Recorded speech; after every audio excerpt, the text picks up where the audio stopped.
Was fasziniert uns an ihm?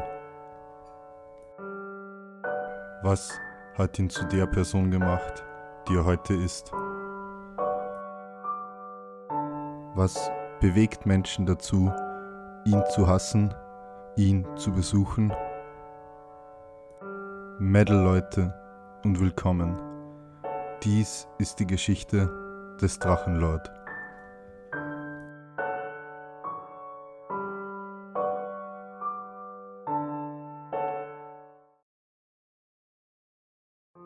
Kaum jemand hatte tatsächlich an Rainers Tod geglaubt. Nachdem Rainer noch in einem Instagram-Video am 30. Dezember erklärt hatte, tatsächlich am Leben zu sein, erschien am 1. Januar 2016 das Video Das Ende und ein Neuanfang. Willkommen 2016.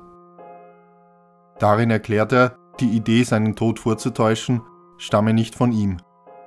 Zusätzlich zur geplanten Umbenennung seines Kanals zu Drache nennt er noch folgende Begründung für die Aktion. Es tut mir leid, dass ich diese Aktion machen musste, aber zum einen wollte ich euch damit mal zeigen, wie uncool solche Aktionen sind. Und ich wollte einfach mal darauf aufmerksam machen, dass solche Sachen nicht witzig sind. Die meisten Leute haben darauf ziemlich gepisst reagiert und es ist verständlich und richtig. Man sollte darauf auch gepisst reagieren, weil sowas ist völliger Schwachsinn und sowas macht man nicht. Und wie gesagt, es soll jetzt keine Ausrede und so weiter sein. Ich habe damit Scheiße gebaut, das weiß ich. Das war aber in dem Fall Absicht, weil ich einfach einen kompletten Abschluss fürs letzte Jahr finden wollte. Er kündigt an, er würde sich in diesem Jahr die Haare wachsen lassen. Daraufhin nannte Rainer seinen Twitter- und YouTube-Account auf Drachen und streamte auf YouNow, wo er auch seine Entscheidung, seinen Tod vorzutäuschen, verteidigte und die Moderatoren beleidigte. Ich sag's dir, Vollidiot, noch einmal. Nicht ich bin derjenige gewesen, der das Ganze mit dem Ich bin tot gemacht hat. Das waren die Hater. Ich bin nur darauf eingestiegen. Noch einmal, Lord gibt es nicht mehr.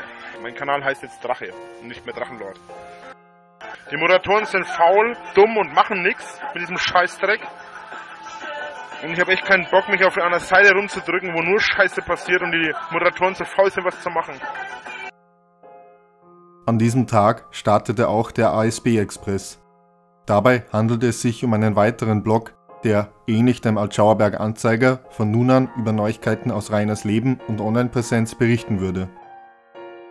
Am 2. Januar erschien Drachenlords Jahresrückblick 2015, Danke für über 15.000 Abos 2. In dem Video spricht er die wichtigsten Ereignisse des letzten Jahres an und erklärt dann, nun mit KuchenTV und anderen YouTubern in Kontakt zu stehen. Als Rainer an diesem Tag streamte, ging er erneut auf sein RIP-Drache-Video ein und beschwerte sich über die Hater. Warum hast du dich totgestellt? Die Hater haben angefangen. So. Wir haben jetzt hier tausende Arschlöcher wieder, die dieses verfickte Lülülü schreiben, ihr Wichskribbel.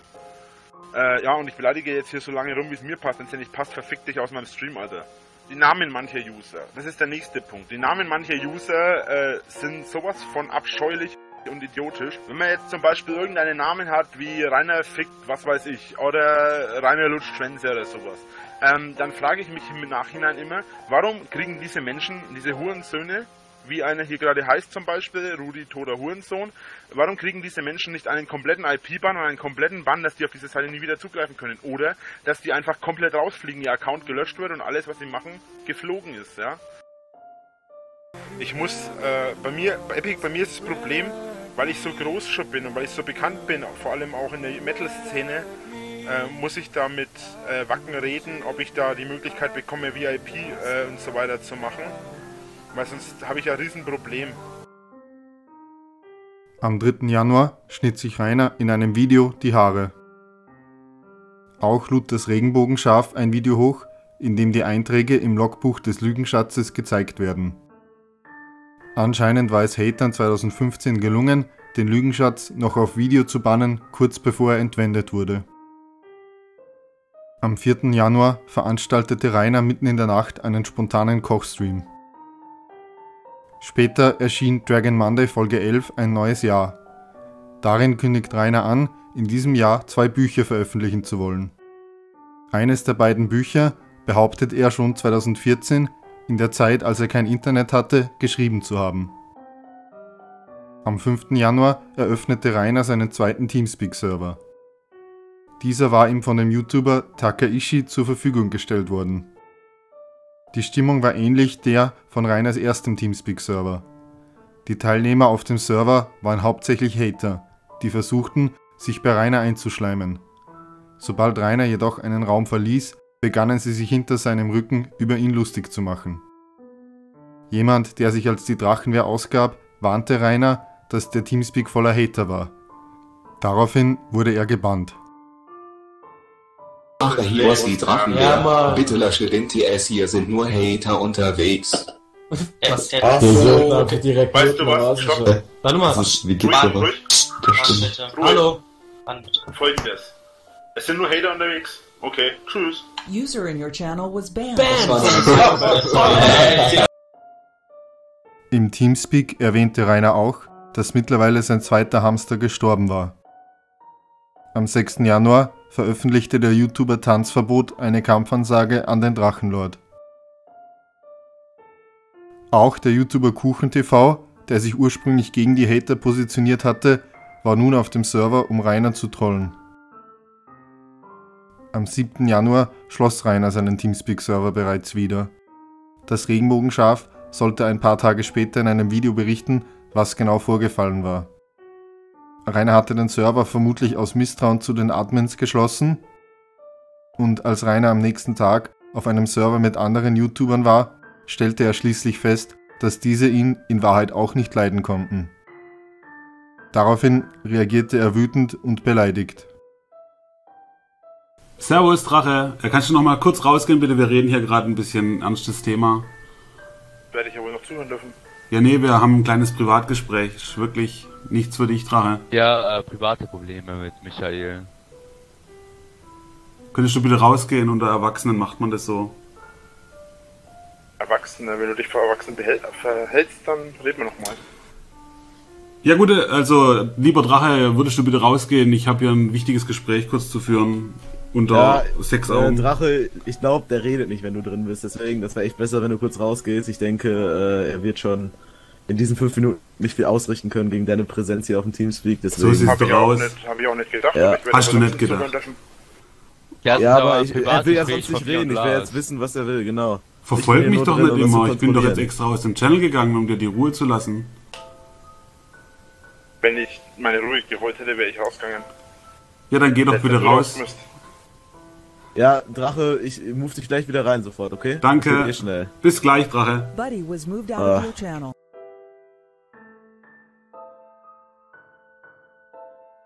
Also der versucht das schon so zu machen, dass er mehr Abonnenten herausbekommt und mehr Push, aber er checkt halt nicht, dass jeder von unserer Community und jeder von eurer Community weiß, dass wir das überhaupt nicht ernst meinen. Es gibt keinen, der das ernst meint. Es gibt keinen, der diesen Typen ernst nimmt.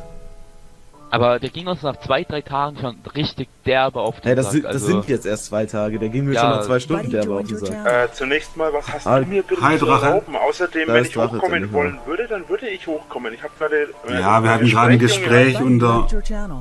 Hey, was ist denn los, Mann? Ja, Alter, was ist denn los mit dem? Da geht halt aber echt jedem hier auf den Sack. Keine Ahnung, der kam nur einmal auf den TS. Er meinte, er will gar nicht mit Drache chillen, weil er meinte, dass er keinen Bock hat, sich irgendwie, dass er hinter Adresse von ihm geleakt wird oder so. Ja, guck mal, zum Beispiel jetzt ist die Sache. Wohlstandsmüll, kannst du irgendwie dafür sorgen, dass der Spacken mich nochmal anschreibt? Ach, warte. Vergiss es, hat sich schon erledigt, ich kann ja blocken. Weinst du gerade? Wein ich gerade, du Spasti, Alter. Ich rede und mit Leuten... Jetzt heul doch nicht rum, ein bisschen erwachsener verhalten einfach. Erwachsener, verhalte dich lieber mal selber erwachsen. Buddy left your channel. Oh Gott. Mein Gott.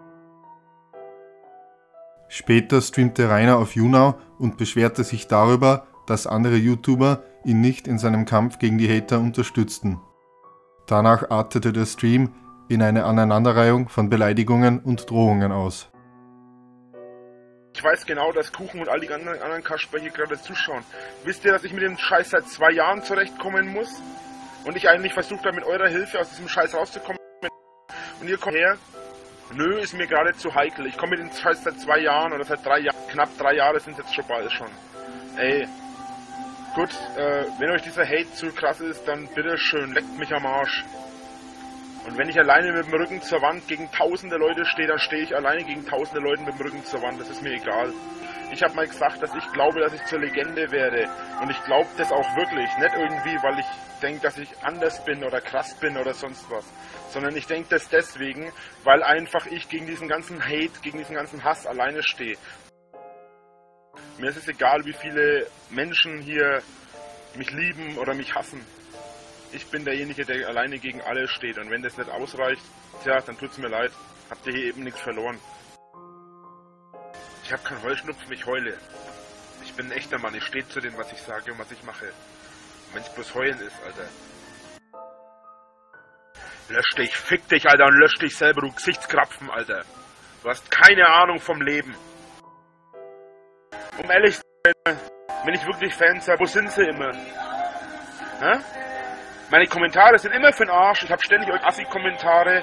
Die Fans halten nicht zusammen, obwohl ich versuche, eine anständige Community aufzubauen, in der sich jeder hilft.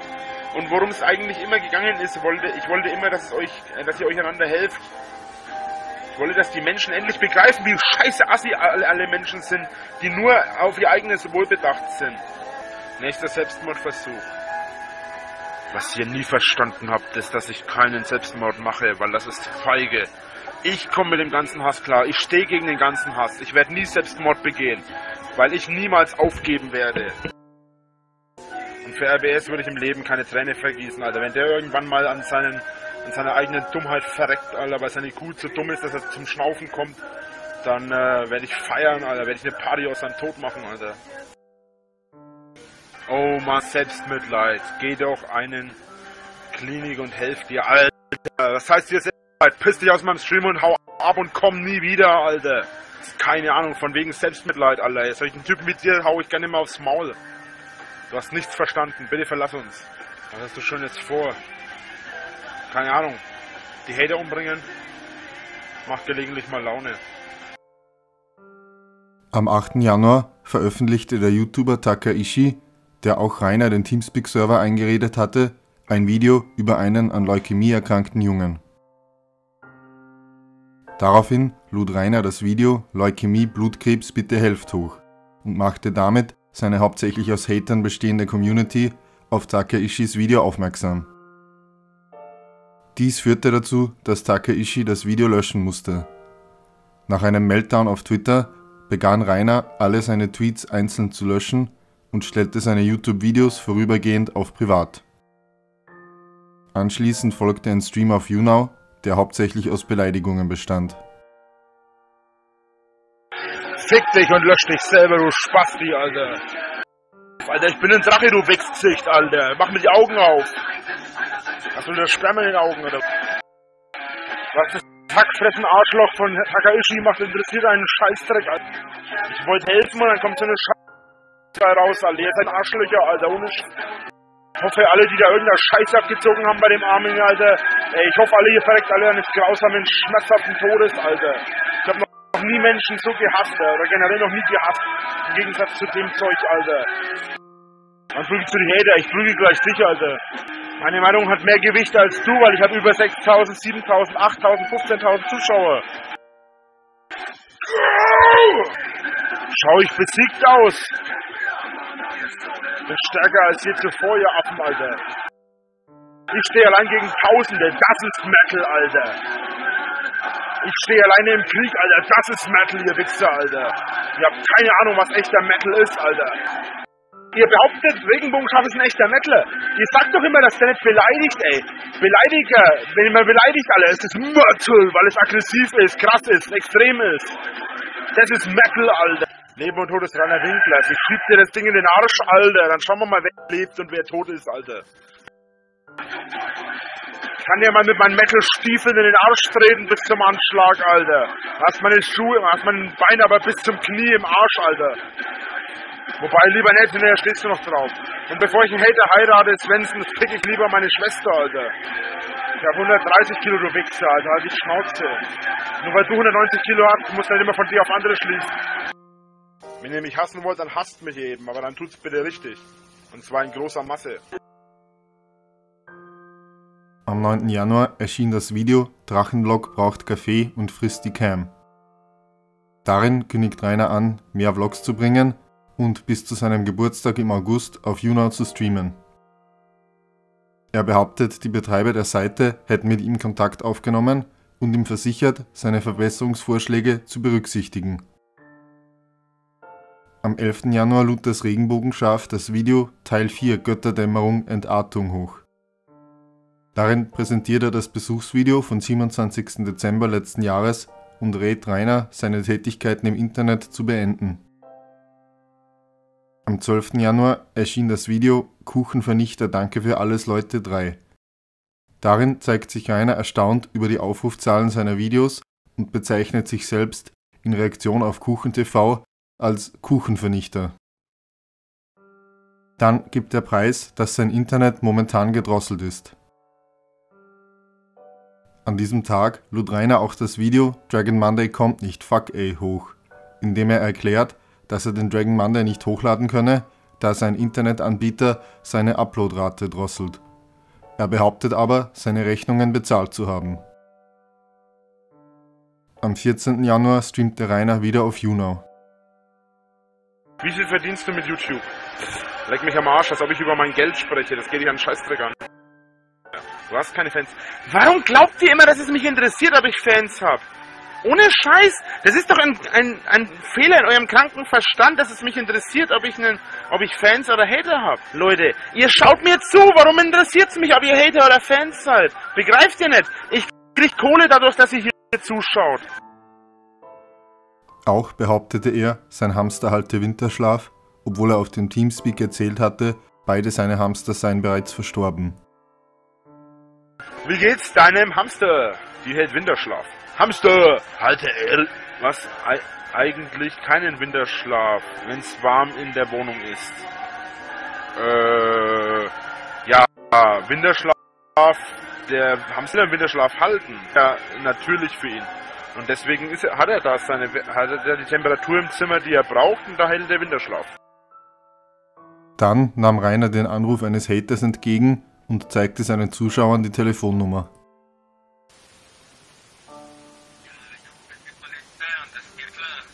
Das kannst du gerne machen, aber dann rufe ich die Polizei, weil du mich hier belästigst und noch dazu mein Profilbild in deinem Video verwendest, in deinem Zeug verwendest. Also ich will mir gut überlegen, was du machst, du Lappen, Alter. Leck mich am Arsch, du Spasti, und jetzt stirb in der Hölle an qualvollen, grausamen, verbittungslosen Tod. Tschüss.